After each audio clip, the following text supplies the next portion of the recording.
लब्बैक लब्बैक लब्बैक या रसूल अल्लाह सल्लल्लाहु अलैहि वसल्लम। ताजदार ख़त्म नबूवत जिंदाबाद जिंदाबाद जिंदाबाद। अस्सलाम वालेकुम my dear students, welcome to great science academy. This is Sardar Abdul Qadir Malik. My dear students, जैसा कि आप जानते हैं कि हमारी केपी के बोर्ड की जो फर्स्ट ईयर की मैथमेटिक्स है उसके ऊपर लेक्चर सीरीज जारी है और हम बात कर रहे हैं chapter number 2 matrices and determinants के ऊपर, जिसकी हमने लास्ट एक्सरसाइज 2.4 को स्टार्ट किया हुआ है, जिसमें स्टूडेंट्स हम सिस्टम्स ऑफ लीनियर इक्वेशंस को सॉल्व आउट कर रहे हैं। इससे प्रीवियस लेक्चर में बेटा मैंने आपके साथ सिस्टम्स ऑफ लीनियर इक्वेशंस को हल करने के लिए एक मेथड डिस्कस किया, matrix inversion method. Hopes okay बेटा आपने उसको तैयार कर लिया होगा। अब स्टूडेंट्स, क्योंकि ये आपके पास एक लीनियर सिस्टम्स ऑफ इक्वेशंस हैं, तो लीनियर सिस्टम्स ऑफ इक्वेशन से क्या मुराद होता है कि जो भी वेरिएबल यूज हो रहे होते हैं ना, उसमें बेटा आपके पास उनकी जो डिग्री होती है वो क्या होती है जी, 1 होती है। यानी कि जितने भी वेरिएबल्स होंगे जिनकी डिग्री 1 होती है उसको हम लीनियर जो है वो सिस्टम्स ऑफ इक्वेशंस कहते हैं। क्योंकि यहाँ पे देखें तो 3 इक्वेशन मौजूद है। अगर एक इक्वेशन हो तो सिंपल वो एक लीनियर इक्वेशन हम कहते हैं of 2 variable x and y. यहाँ पे जब 3 इक्वेशंस इन्वॉल्व हो जाएं, 2 इन्वॉल्व हो जाएं, एक से ज़्यादा जब आ जाए तो हम उसको सिस्टम का नाम देते हैं। आज हम स्टूडेंट्स इस लेक्चर में 2 मेथड पढ़ेंगे। एक हमारे पास मेथड है गॉस एलिमिनेशन मेथड और एक मेथड है गॉस जॉर्डन मेथड। जो गॉस एलिमिनेशन मेथड है ये बेसिकली एचलन फॉर्म है आपके पास, और ये जो आपके पास गॉस जॉर्डन मेथड है ये आपके पास रिड्यूस एचलन फॉर्म है। तो स्टूडेंट्स आज के इस लेक्चर में हम इन दोनों मेथड को, इस ये जो मैंने क्वेश्चन नंबर 2 का फर्स्ट पार्ट लिया है, इसको दोनों मेथड से सॉल्व आउट करेंगे और देखेंगे कि हमारे पास दोनों का जो आंसर है वो बिल्कुल सेम आएगा जी। तो माय डियर स्टूडेंट्स, अगर आप मेरी ऑनलाइन क्लास को ज्वाइन करना चाहते हैं तो जो आपको स्क्रीन के ऊपर व्हाट्सएप नंबर शो हो रहा है, इसके ऊपर मैसेज करके आप मेरी ऑनलाइन क्लास के रिलेटेड भी इंफॉर्मेशन ले सकते हैं जी। तो माय डियर स्टूडेंट्स, आप देखें हम इस सिस्टम्स ऑफ इक्वेशंस को सबसे पहले क्या करते हैं जी, मैट्रिक्स फॉर्म के अंदर लिखते हैं। ठीक है, सो आप क्या करें कि इस सिस्टम को मैट्रिक्स फॉर्म के अंदर लिखें, written in matrix form. Solution मैं यहां से ले रहा हूं, रिटन इन मैट्रिक्स फॉर्म। अब मैट्रिक्स फॉर्म हमारे पास किस तरह की होती है, आप वेरिएबल के कोफिशिएंट्स लिखते हैं। फर्स्ट में देखें तो आपके पास x का कोफिशिएंट 1, y का कोफिशिएंट -1 और z का कोफिशिएंट 4 है। इसके बाद सेकंड इक्वेशन पे आए तो बेटा x का कोफिशिएंट 2, y का कोफिशिएंट 2, z का कोफिशिएंट -1 एंड थर्ड में x का कोफिशिएंट 3, -2 3 बेटा ये आ गया जी आपके पास। इसके बाद x, y और z का ये बेटा आपके पास प्रोडक्ट है, यानी कि जब आप इनका प्रोडक्ट लेंगे तो यही इक्वेशन आएंगी, इज इक्वल टू बेटा ये आपके पास है जी 4, 2 एंड -3 बेटा। अब जब हम मैं सबसे पहले जो है वो आपके सामने यहां से स्टार्ट करूंगा जी। सबसे पहले गॉस एलिमिनेशन मेथड। ठीक है जी,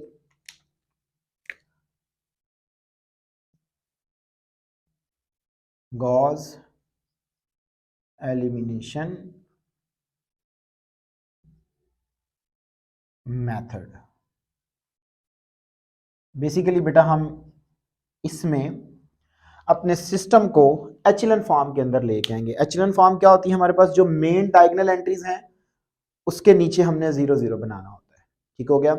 तो स्टूडेंट्स हम इस सिस्टम को आर्गुमेंटल मैट्रिक्स की फॉर्म में लिखते हैं जी। दी आर्गुमेंटल मैट्रिक्स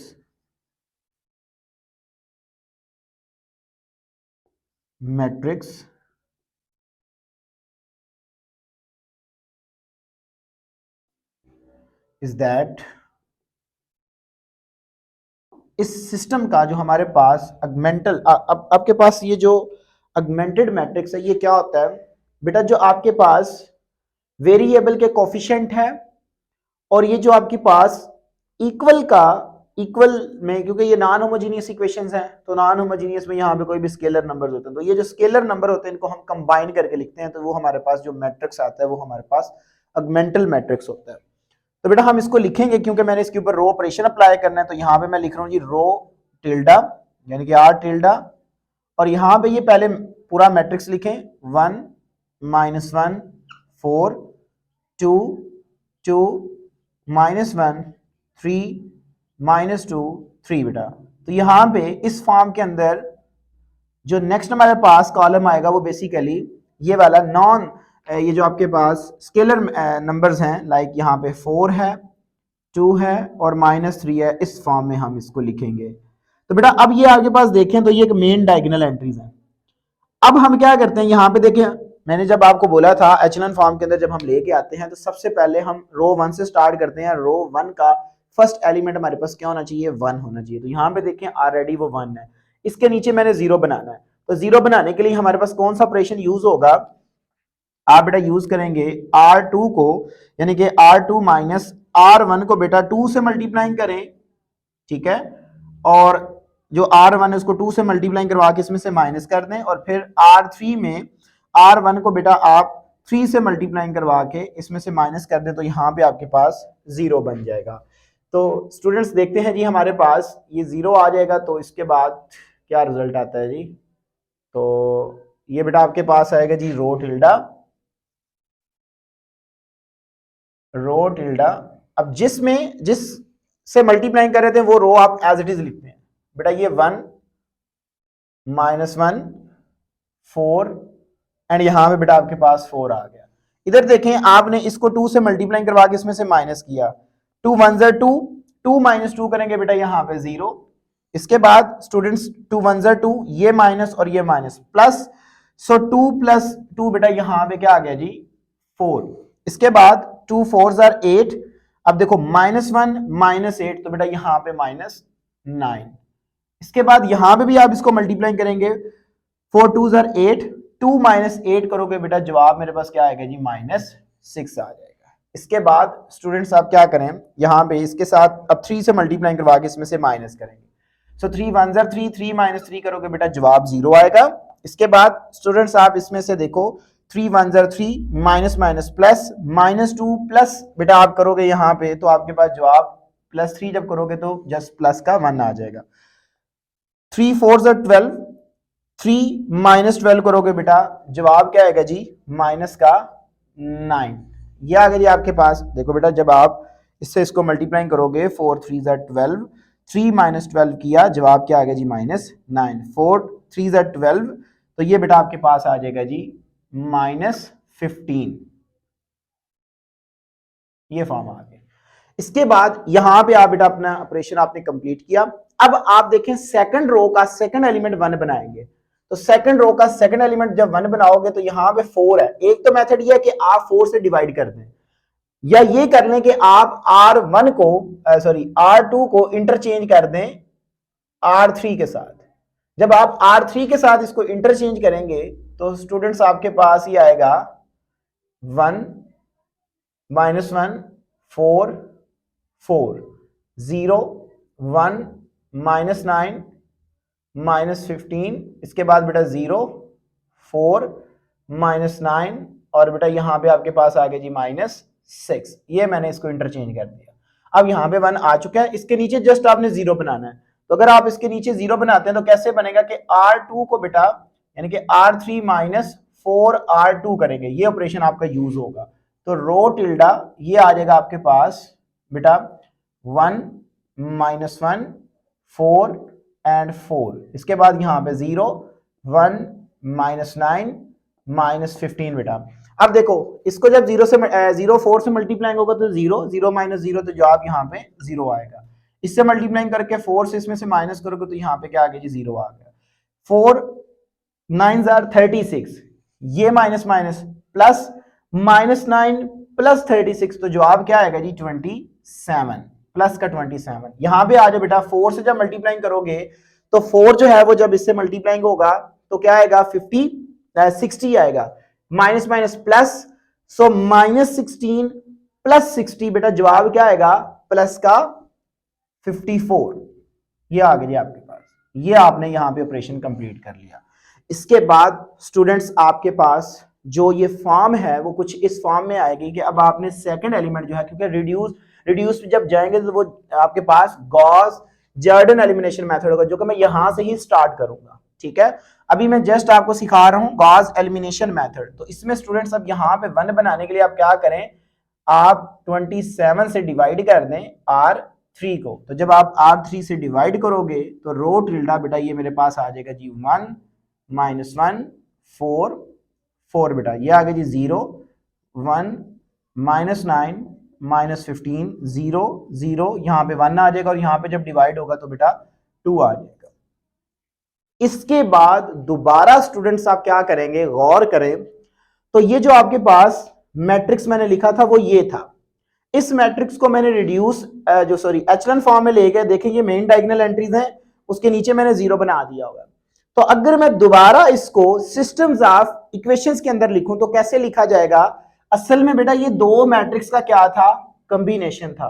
तो अगर ये दो मैट्रिक्स का कॉम्बिनेशन था तो अगर मैं अगेन इसको इस सिस्टम की फॉर्म में लिखता हूं, यहीं से अगर मैं इसको सिस्टम्स की फॉर्म में लिखता हूं, किस फॉर्म के अंदर, मैट्रिक्स फॉर्म के अंदर। सो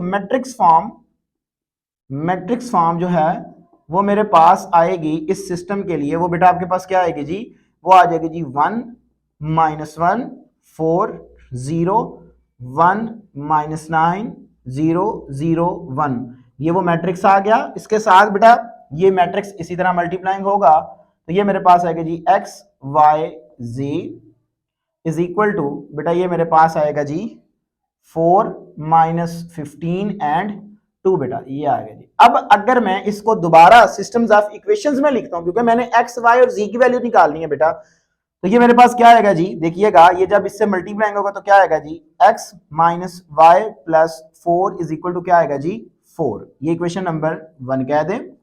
इसके बाद स्टूडेंट्स देखें यहाँ पे x का कोफिशिएंट क्या होगा जी 0, y से स्टार्ट होगा, y - 9z रियल सॉरी बेटा यहाँ पे 4z लिखें आप, 4z 9z is equal to क्या आएगा जी -15 के, ये क्वेश्चन नंबर 2 आ गई। यहां से देखें x भी 0 y भी 0 और z की वैल्यू क्या मिल गई आपको बेटा, z की वैल्यू आपके पास 2 आ गई। तो ये बेटा आपके पास होता है एचलन फॉर्म, यानी कि एचलन फॉर्म मीन के गॉस एलिमिनेशन मेथड के आपने जस्ट इसको एचलन फॉर्म के अंदर रिड्यूस करके इक्वेशंस की फॉर्म में लिख लिया।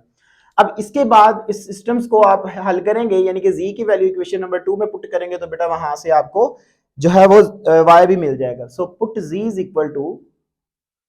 Equal to 2 in equation number 2 बेटा। जब यहां पे सब्स्टिट्यूट किया जाएगा so y -9 into 2 is equal to -15, तो ये आएगा जी y -18 is equal to -15। So y is equal to -15 + 18, तो बेटा y की वैल्यू क्या मिल जाएगी आपको, जस्ट +3 बेटा, तो ये y की वैल्यू आपके पास आ गई। ठीक हो गया।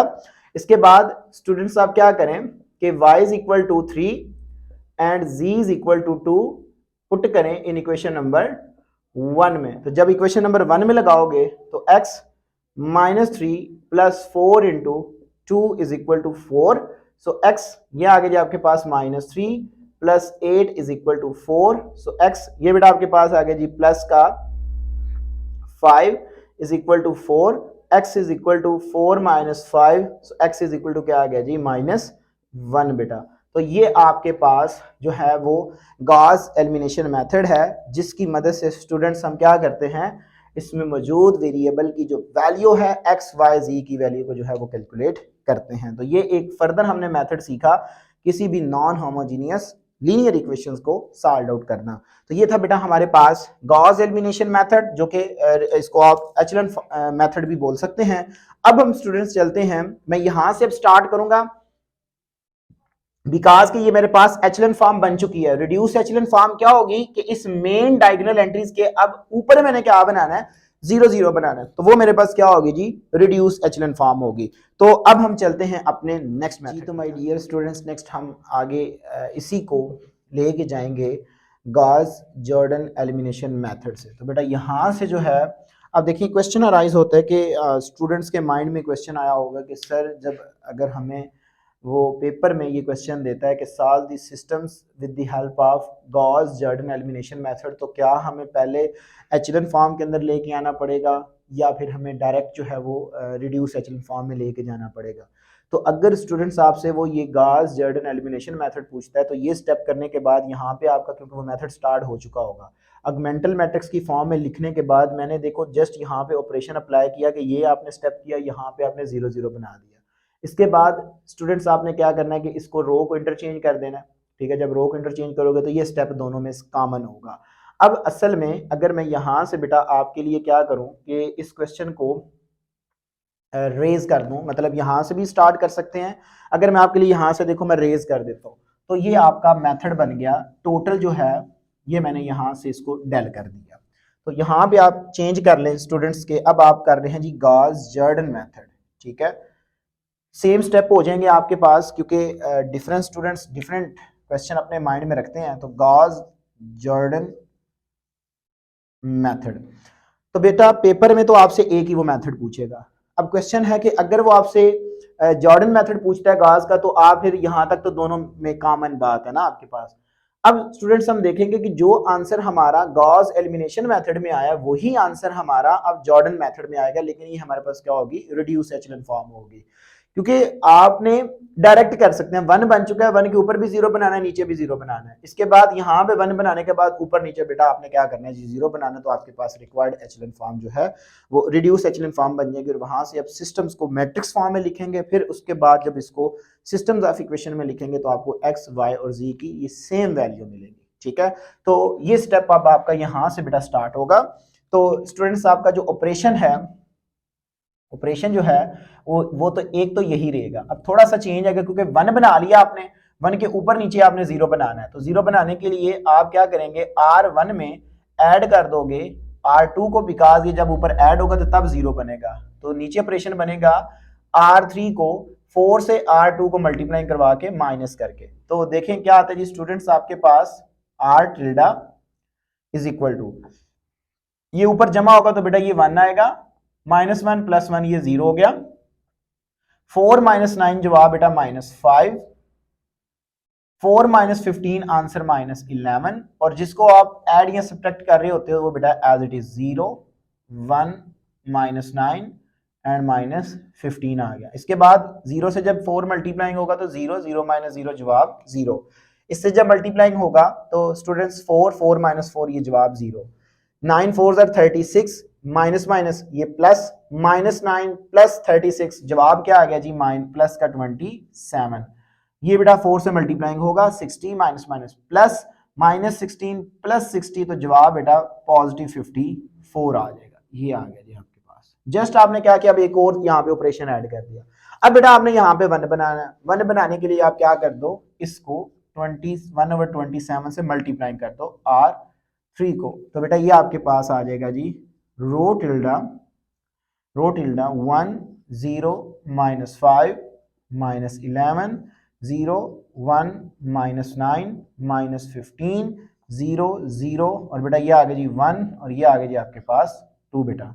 तो जस्ट एक लास्ट ऑपरेशन अप्लाई करेंगे आप स्टूडेंट्स, क्या करेंगे, यहाँ पे 1 बन चुका है, इसके ऊपर नीचे 0 बनाना है। तो 0 बनाने के लिए सिंपल ऑपरेशन है, R3 को बेटा आप क्या करें, R2 में, यानी कि R3 को 9 से मल्टीप्लाई करवा के R2 में ऐड कर दें।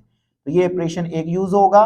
दूसरा ऑपरेशन आपका यूज होगा कि R1 + 5R3 कर दें। तो ये जब आप अप्लाई करोगे तो बेटा आपके पास रिक्वायर्ड जो है वो आंसर आ जाएगा। तो स्टूडेंट्स देखिएगा आपके पास, ये जब मैं पहले यहाँ से स्टार्ट करूँ क्योंकि आपने 5 से मल्टीप्लाई करवाना है, तो ये आपके पास आ गया जी 1 0। यहाँ बेटा आप देखें जब इसको 5 से मल्टीप्लाई किया, -5 + 5 तो जवाब यहाँ पे 0 आ गया। इसी तरह यहाँ पे आ जाए 0 0 1 + 0 करोगे जवाब 1 आएगा। इसके बाद स्टूडेंट्स यहाँ पे भी 0, ये भी 0 0 और 1 आ गया। सारा काम जो है वो बेटा अब आपका यहाँ पे ये 2 एज इट इज। देखें बेटा आपने R3 है, ये 2 से मल्टीप्लाई करें, 5 2 = 10, -11 + 10 जवाब क्या आ गया जी -1। इसके बाद इसको 9 से मल्टीप्लाई करें, 9 2 = 18, 18 -18 + 15 करोगे तो जवाब क्या आ गया जी +3 आ गया। तो बेटा अब आप इसको मैट्रिक्स फॉर्म में लिखो, मैट्रिक्स फॉर्म। मैट्रिक्स फॉर्म आपके पास क्या आएगी, देखिएगा ये आपका एक मैट्रिक्स है 1 0 0 0 1 0 0 0 1 बेटा, ये आ गया जी आपके पास।